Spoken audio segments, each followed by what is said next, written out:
Hey-yo! Welcome in, CHGO Big Ten After Dark. CHGO presents CHGO Big Ten After Dark, powered by DraftKings Sportsbook, America's top-rated sportsbook.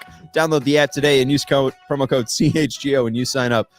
Sorry, Steven, for absolutely cutting you off there. Yeah, you didn't even let me give you the cue. I'm so used went for it. I'm so used to StreamYard and you being like, once the thumbnail pops up, you can go. No, we got music and everything today, and you just went for it. Yeah, my bad. Thank you, Steven. Steven Nicholas is producing us today. I'm Sean Anderson. You can follow me on Twitter at Sean_W_Anderson. Alongside me is Cody Delmendo. Follow him on Twitter at Cody_CHGO. And below us is Braggs. What's up? Purdue losing. You can follow Braggs on Twitter at GBraggs Jr. 23. You are no longer undefeated, sir. I'm not speaking to you guys today. Oh, okay. Yeah. How's jury duty? Yeah. You know what?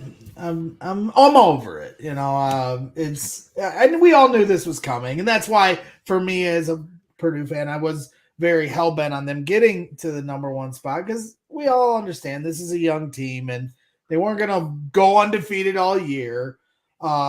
So not unexpected, especially if you watch, their Big Ten game against Nebraska. They were in a dogfight on the road. Davidson gave them a run for their money. I mean, we've seen this building up here. They dominated Duke, Gonzaga, West Virginia, right? That was when they were hitting their stride. Now teams are starting to figure them out. And we all knew Rutgers was a good matchup for Purdue. They have all the pieces to match up man to man for Purdue across the board. Cliff Amori, I mean, I think he eventually will be – he's somebody the Chicago Bulls should look at, quite frankly, when he's ready to come out. He's an NBA talent type of a player that can match up with the Zach Edey, has a lot of athleticism as a big man, and can shoot it a little bit too. So him and then the guard play and just how they fight defensively, not a surprise at all. 8.5 was the spread. If they're going to have spreads like that for Purdue, even at Mackey, I would be leaning – whoever they're going up against every time because, Purdue has a very good team and can win a lot of games in the Big Ten, but at the end of the day, they're still a very young team. Braden Smith showed that it was on full display against Rutgers, making some mistakes. They turned the ball over like 13 times, but it felt like a lot more than that with the way they were getting full court press. So, this is something that, at the end of the day, every team's going to be going through this Big Ten gauntlet. There is no team that really stands out. So now as a Purdue fan, they play Ohio State Thursday on the road and Penn State on the road Sunday. They could win or lose either of those games. And, Illinois' got 2 losses. Indiana's got a few losses. Rutgers, who I picked. So they beat us and I'm upset about it. But who was my dark horse to win the Big Ten? Rutgers was. And right now, Cody picked Wisconsin and I picked Rutgers. And both of those picks are looking very good right now. They're both very solid teams. And Rutgers should be undefeated in the Big Ten. The only loss they have in the Big Ten was to Ohio State on that miraculous game-winning buzzer beater shot that should not have counted. So, I understand Rutgers are still, I don't know how much we can trust them. They've had some bad losses, but at the same time, they're a team that you should never, underestimate in this Big Ten anymore. They're not the Rutgers you used to know 5 years ago. Well, and that's the thing too. Like we got some people saying who's the reason for the loaf. All of us were here ready. We'll blame Steven. It wasn't Steven's fault. But yeah, we were all here ready to go. And Steven's walking over at 5:35, ready to launch this thing.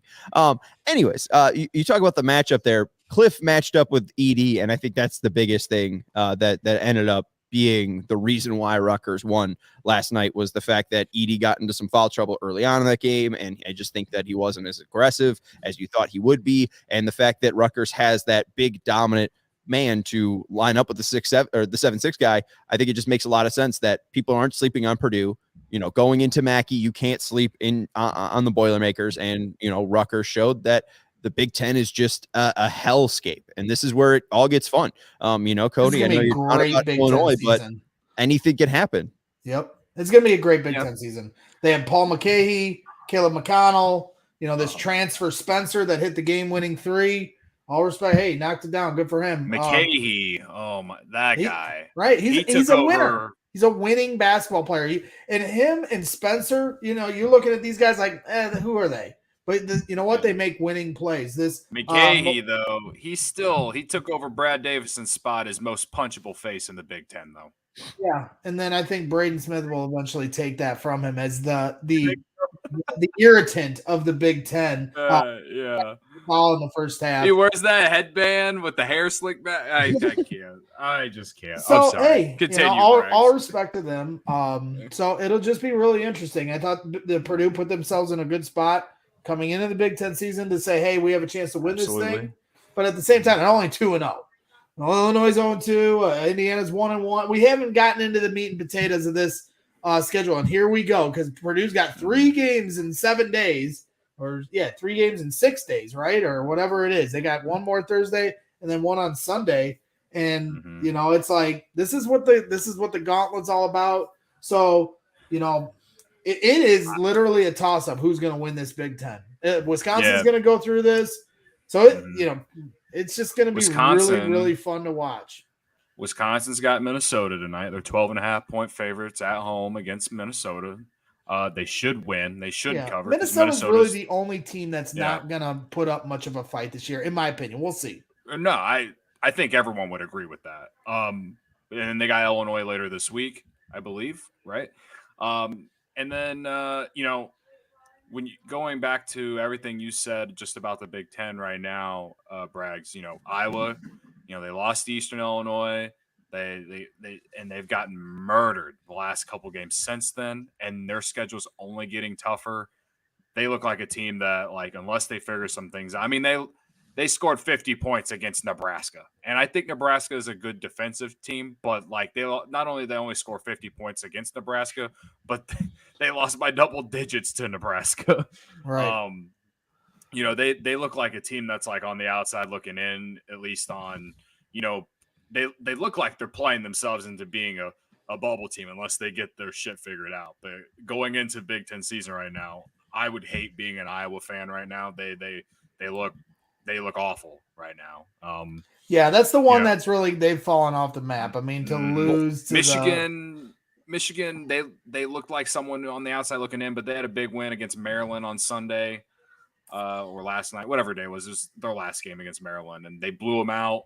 And they've been in close games. They were close. They're that type of team, right? Screw around for the first 2 months. They did it last year. Screwed around and looked like they weren't even going to make the tournament. And then they were the team that went the deepest in the March Madness. So of the whole Big Ten. So they are that type of team. Yeah. Now, and to tonight, bring up Iowa real quick, just talk about all that they're going through and all the bad play. Now it's just announced today, too, that Pat McCaffrey, their third leading scorer, is going to be taking an indefinite leave to deal with some anxiety. So now they're losing one of their top players. So Iowa really seems to be kind of crumbling here. Yeah, no, just looking forward to more red more Fran McCaffrey blow-ups. Faces. Yeah, some more Fran McCaffrey DEFCON Fran. DEFCON. Yeah, another team. I was just talking about Nebraska beating Iowa. They go on the road to Michigan State tonight. Michigan State, they've had a nice little layoff. They host the Cornhuskers at home tonight, 7-point favorites.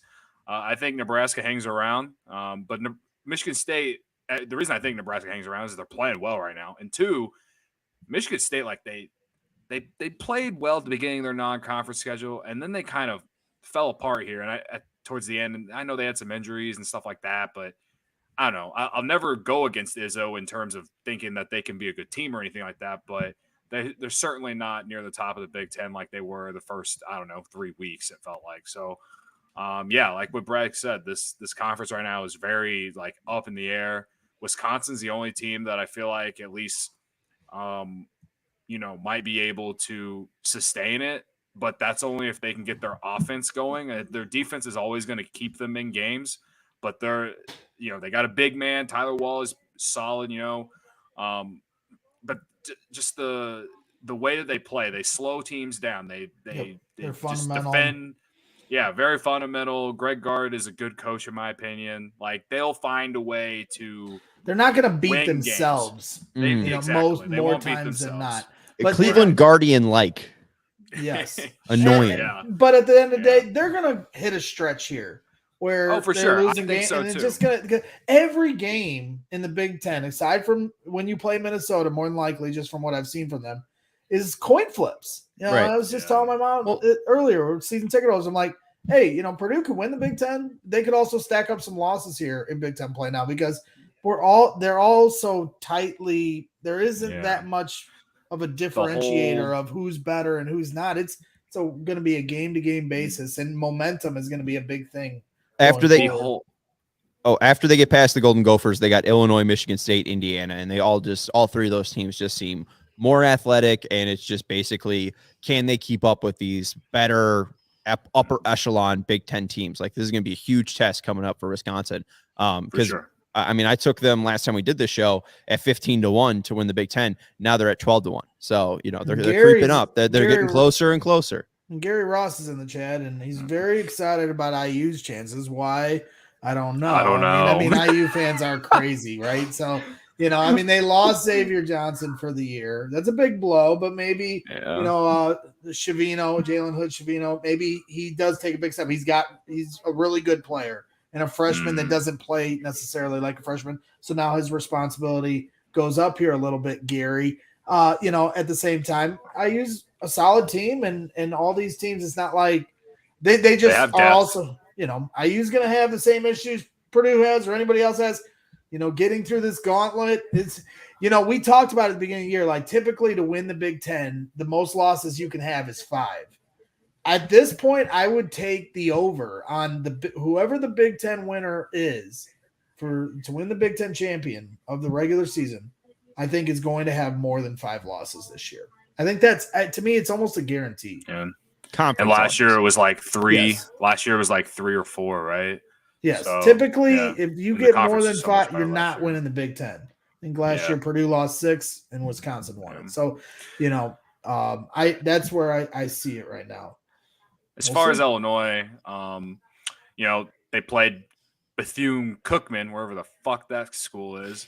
They played them at State Farm Center last Thursday, blew them out. They had almost 50 points at halftime.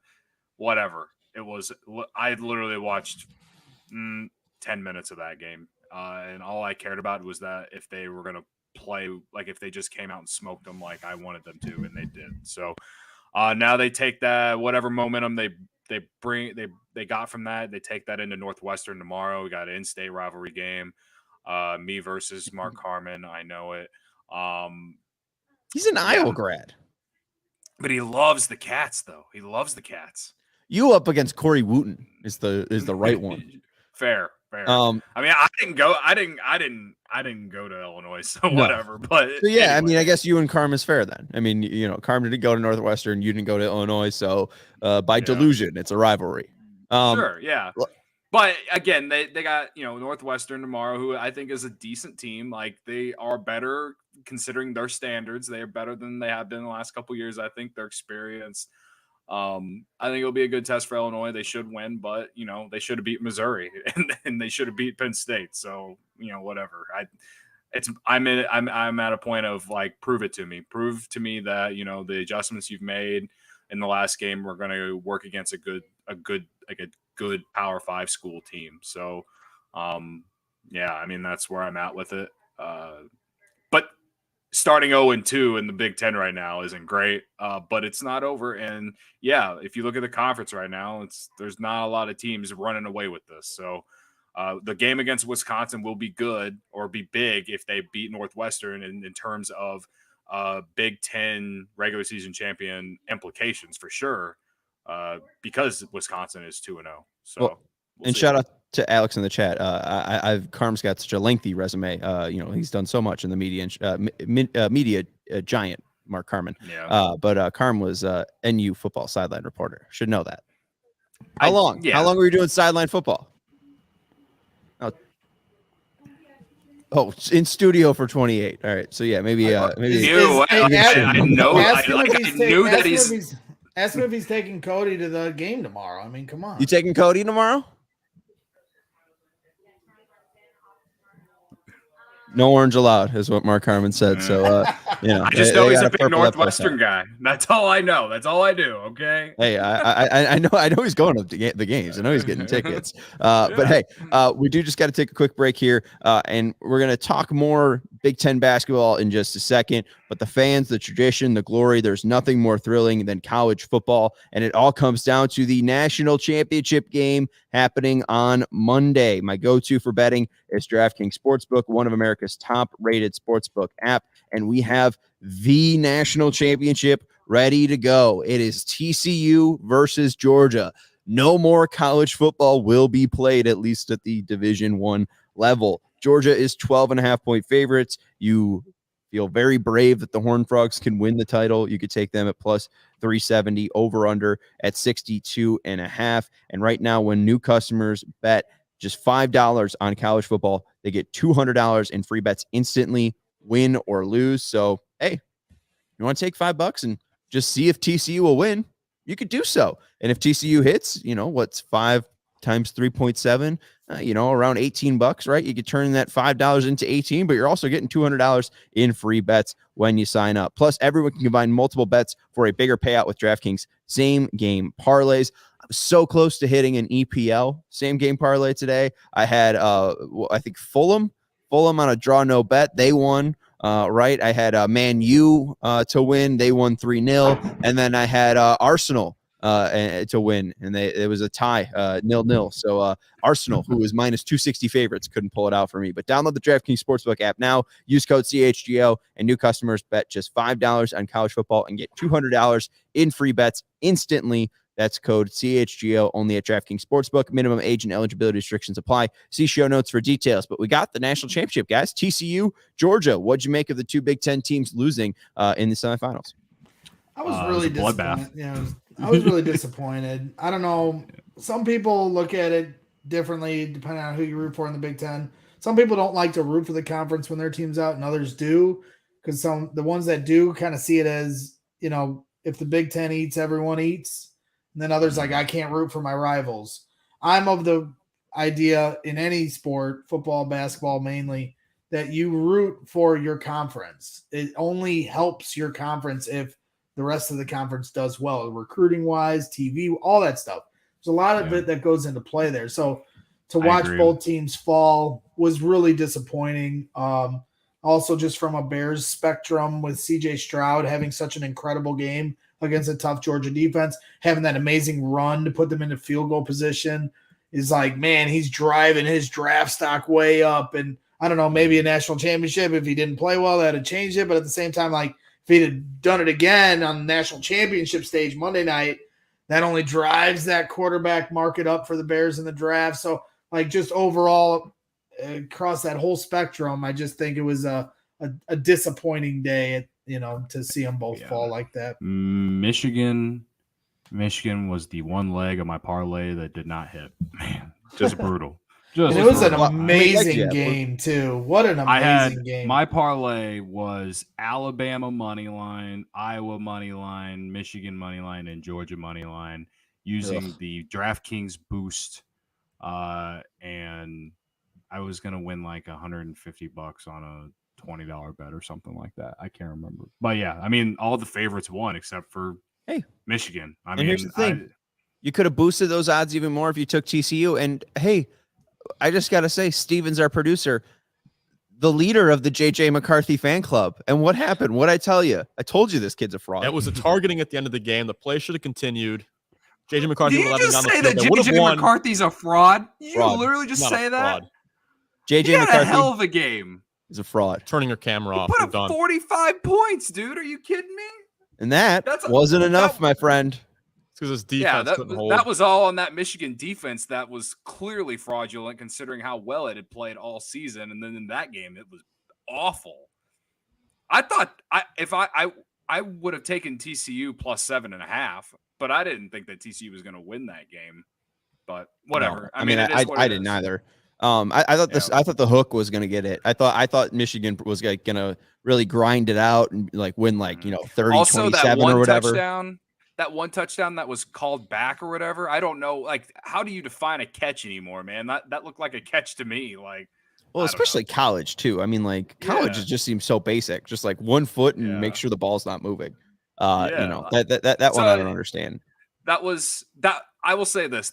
Both those games were awesome. Like the last few years, like I feel like one of the reasons I took the favorites in that parlay was like the last few years, I feel like it's very chalky. You get whoever Alabama or Georgia is playing, or if it's Ohio State a few years ago, or Clemson before, they've kind of fallen out of the national championship conversation in the last 2 years now. Like it was like one of those 3 or 4 schools, right? And like and while the favorites did end up winning, except for Michigan, obviously, both games were awesome. Like it was nice to not have to watch Notre Dame go in there and get their butts whooped by some SEC school. Sorry to the Notre Dame fans in the chat, but it was nice to not have to watch that. So out of the college football playoff games, like 9 of them have been decided by 20 points or more. So I was just expecting ass whoopings, and we didn't get any of that. I mean.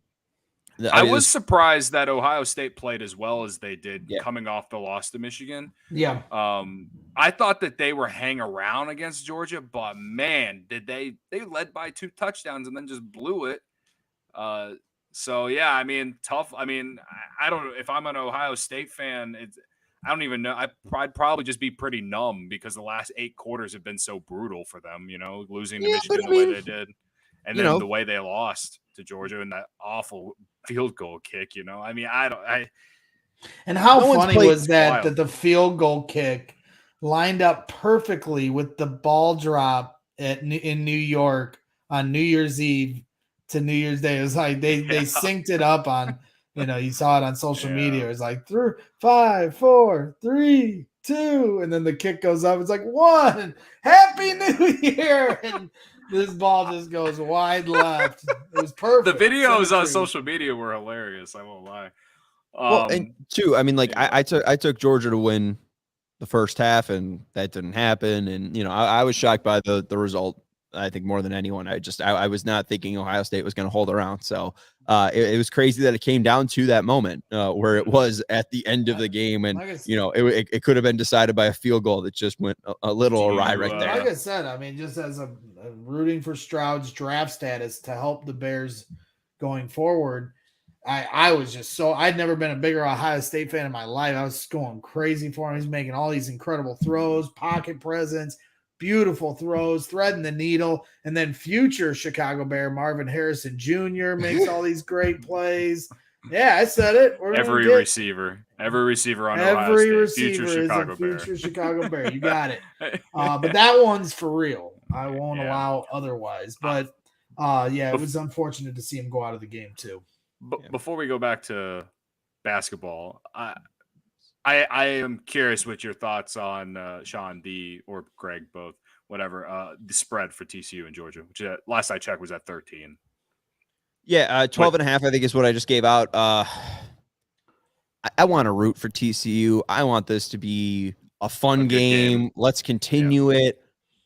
I just have a bad feeling about it. I mean, Georgia just has the athletes. Georgia has the side. Georgia has the muscle. They have a hell of a lot better defense than Michigan's going to throw out. I can tell you that Georgia ain't going to let up 51 against TCU. So, I'll take probably Georgia on the spread right now, especially at being under 2 touchdowns.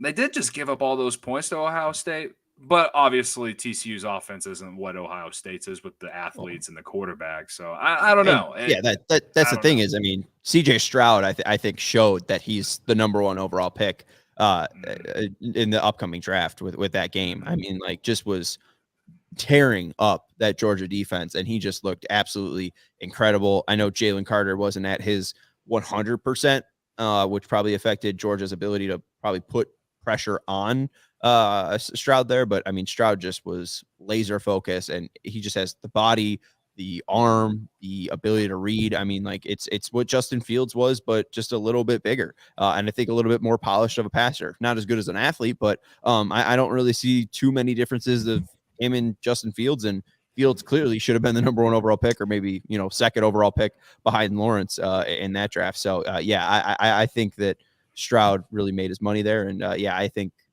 Duggan doesn't compare. So I'll take Georgia minus 12.5. Do you guys You guys like Harbaugh to the NFL? You think that's happening? Yeah, I saw Alex Root asking that in chat. I was a big proponent of having Jim Harbaugh as the coach last year. I was in the minority. I know a lot of people, he's like a lightning rod as far as discussion. I like him. I like him as I think he's a good football coach. Alex brings up though, forgetting the incredible game that Bryce Young had. One's Kansas State's defense, one's Georgia's defense. A lot different. Well, and I'm so happy he did too, because like I said, if you're looking through a Chicago Bears scope, which I always am, Bryce, it couldn't have been a better day. Bryce Young and CJ Stroud balled out, and Will Levis, I guess, didn't hurt his draft stock.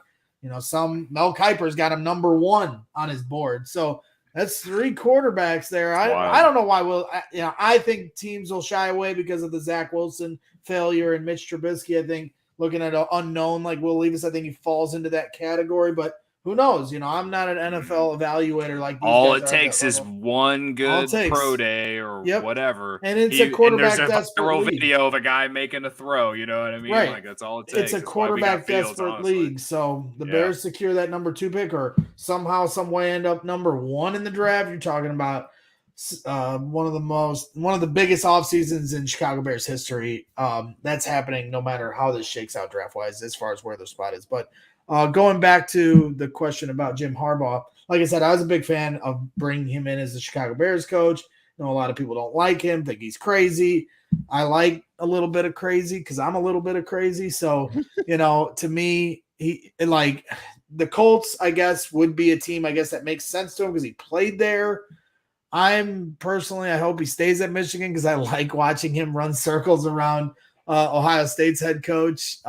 He has one of the greatest. What's Ohio State's head coach's name? Ryan Day. Ryan Day, of course. He has one of the greatest lines Jim Harbaugh does about Ryan Day, where he said, some guys were born on third base and think they hit a triple.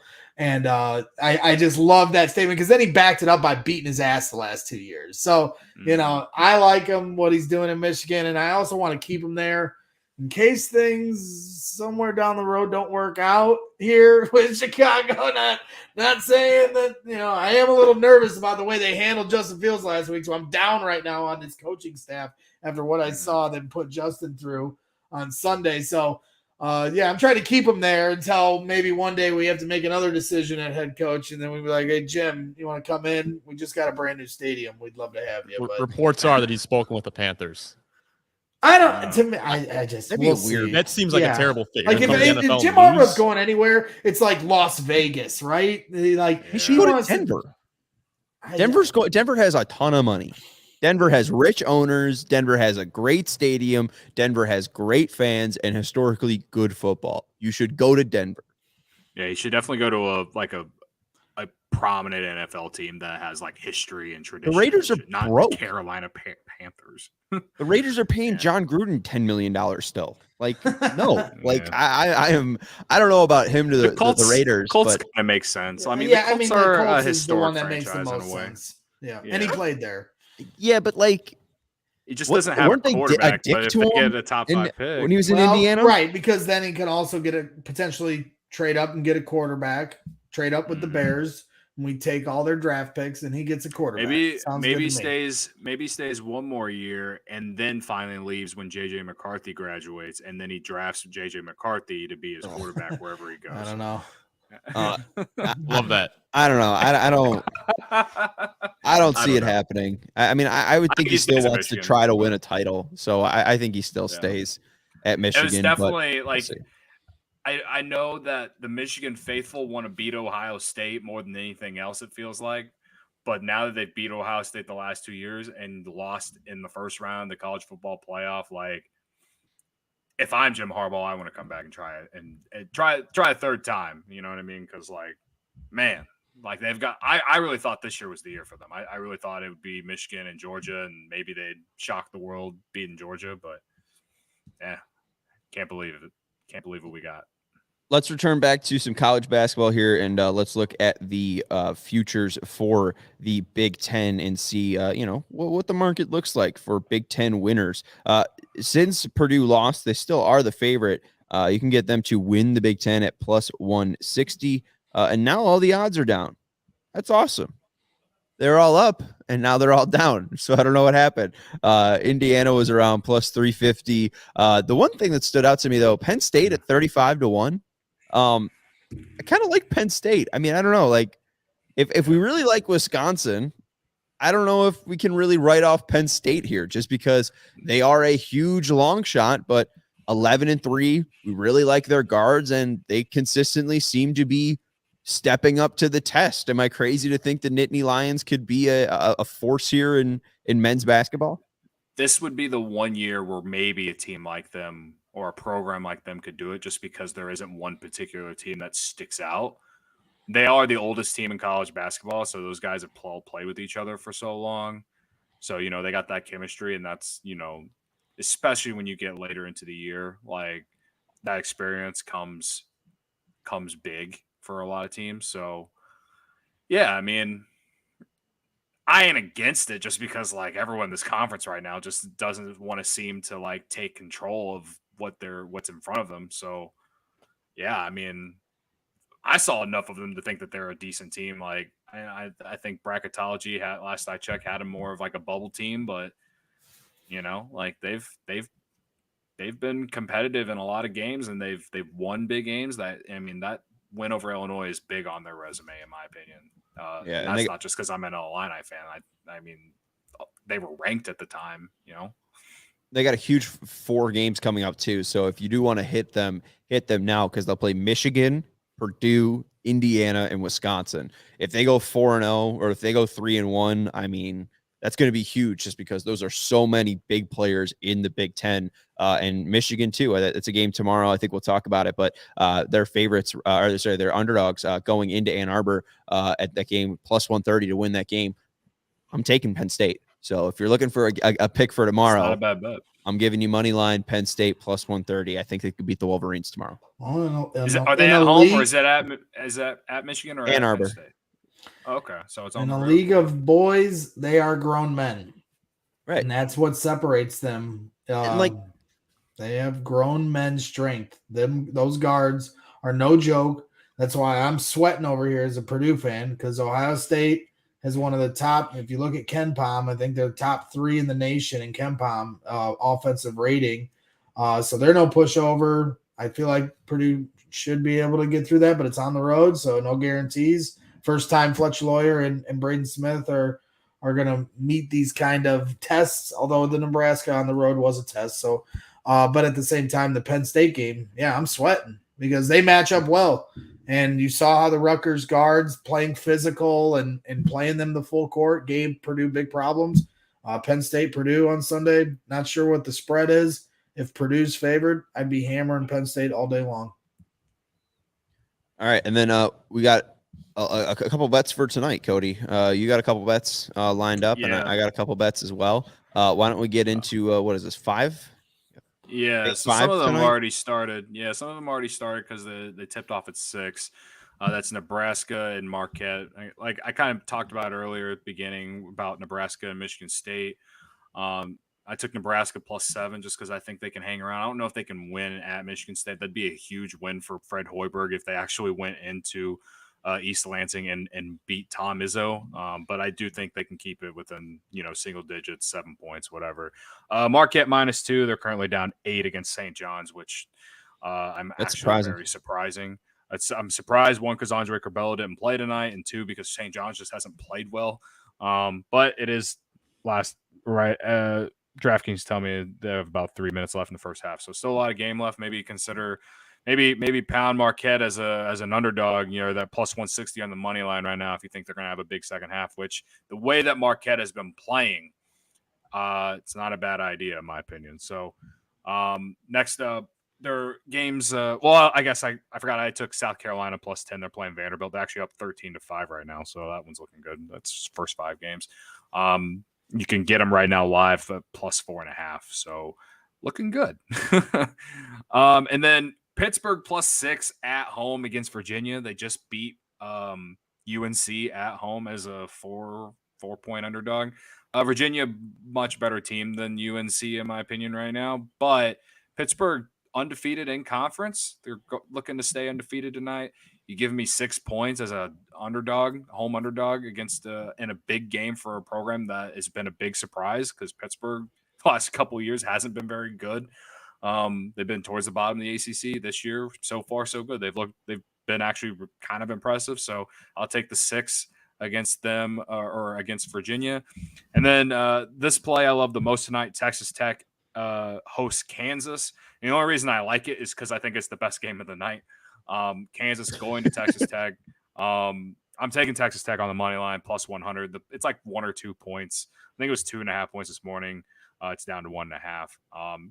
Tip off at 8 p.m. So Texas Tech, they play slow. They're all about their defense. If they can slow teams down and just get into like one of these grinded out type games, they can win. They went into Kansas last year and beat Kansas. Now, obviously, this game's at Texas Tech, but for some reason, whenever these two teams get together, it's always a bloodbath or some sort of close game. So I think this is a great spot for Texas Tech too, just because Kansas didn't play its best game against Oklahoma State in its last home game that they just had. They were down double digits, I think, at halftime against Oklahoma State, had a huge comeback and ended up beating them. But I think Texas Tech is better than Oklahoma State. So, yeah, I'll take the Red Raiders at home. The Red Raiders. The Red Raiders. 6 minutes into the Tennessee-Mississippi State game, Tennessee leads 16-0. 6 minutes in. 16-2 now. Oh, there it is. There's the first bucket for Mississippi State. So thankfully you didn't have any Mississippi State props. I loved that you were like, oh, I want Kansas and Texas Tech because that's gonna be the best game. I want to bet on something that I'm gonna enjoy watching. It's gonna be a great back and forth. I'm betting on garbage tonight. Maybe not the college basketball game, but I'm betting on the Blackhawks. We need the gif of that girl going, what? I love garbage. Right. Hey, I love easy money. The Tampa Bay Lightning have been a good hockey team since 2015. Can't say the same for the Blackhawks. Lightning to be winning by the end of the first period and to be winning by the end of the game at plus 140. I think this is the easiest and best bet of the night. The fact that you can get this at plus money is an easy bet. The Blackhawks give up the first goal all the time. The Lightning are an actual NHL team. The Blackhawks don't try for most games. It gets really ugly, and Jay and Mario and Greg get really angry. So I like to win money. I like to turn my face green, and I'll take Lightning to be winning by the end of the first period and at the end of the game at plus 140. And Seton Hall versus Creighton. If JJ McCarthy is a fraud, then so is Creighton basketball. I don't understand why they are favored so highly in this game. Seton Hall can play great defense, and I think that's enough to slow down Creighton. The fact that this number is at plus 310, I love Seton Hall there. Why am I getting a head shake? You just refer to Seton Hall and JJ McCarthy on the same sentence. I didn't like it. I'm going to bet on Creighton just to spite you now. I've bet on Seton Hall a lot this year. One, because they now have the former coach of the St. Peter's Peacocks that had the Cinderella run last year. That's a banned word. It's a banned word. You cannot bring this up. I'm not bringing it up because Braggs is here. I'm just saying. What is this? He's the same coach. He's the same coach. I'm just saying he's the same coach of that team. And yes, Sean, you're right. They play really good defense, and I love betting them on the under. So nice. Now, 8.5's a lot. I would have taken the 8.5. I don't know about them winning, but yeah, you're right. Creighton hasn't been very good in the last, honestly, they haven't been good since the Maui Invitational ended. They were when they were at the Maui Invitational, they looked like a top 10, top 15 team. They were ranked at that time, and then they lost like 6 or 7 in a row. I think they had some injuries. Like I don't. Maybe that's why. Maybe they got some guys back. I have no idea. But Creighton's kind of cooling off, right? And even though Alex is saying Seton Hall lost to Siena, their past couple of games against a good Providence team lost by 4, against a good Xavier team lost by 3, and then against a good Marquette team they got blown out. But then they also beat St. John's by 22. So they've just been kind of getting some good results recently. I just think the number at plus 310 a little bit too high. So I will take Seton Hall on the money line. and that's going to do it. He's saying, screw it. I think they went outright. All right, man. I took Rutgers plus 310 yesterday and won. You're right. Yesterday was a stupid day for me. I had Rutgers on the money line at plus 310, so I won 10. I won 41 on that, which was great. And then I hit a plus 400 parlay, Cody, on the Bulls game. Donovan Mitchell over 30 points. Yep. Yeah, that one was easy. I was real worried about that one after the first quarter because he had 8. Don't worry, he had about 60 more where that came from. And then the other one was Zach LaVine, 25 points. Zach LaVine hit 24 points with 7 minutes remaining in the fourth quarter. He didn't get his 25th point until a free throw in the final minute of overtime. So I was sweating this out for a whole 30 minutes. I needed 1 point, and he finally got it to me. So I was in a very good mood yesterday. I was feeling good on my bets, so we're doing good. I live bet the Cavaliers plus 5.5 with about 5 minutes to go in that game against the Bulls. I honestly wish I had done on the money line because I think I could have got them at like plus 490 something. Oh, shoulda, coulda, woulda, and that's why you always like to sprinkle just a little bit. But that's gonna do it for CHGO Bets Daily. I'm Sean Anderson. You can follow me on Twitter at Sean_W_Anderson. CHGO Big Ten After Dark. There you go. All right, I'm Sean Anderson. Don't know what show I'm on. You can follow Cody on Twitter, who he knows what show he's on. You can follow him on Twitter at Cody_CHGO. You can follow Braggs on Twitter at GBraggsJr23. Thank you for watching CHGO Big Ten After Dark, presented by CHGO Bets Daily and powered by DraftKings Sportsbook, America's top-rated sportsbook. Go Scarlet Knights. Don't ever speak to me again.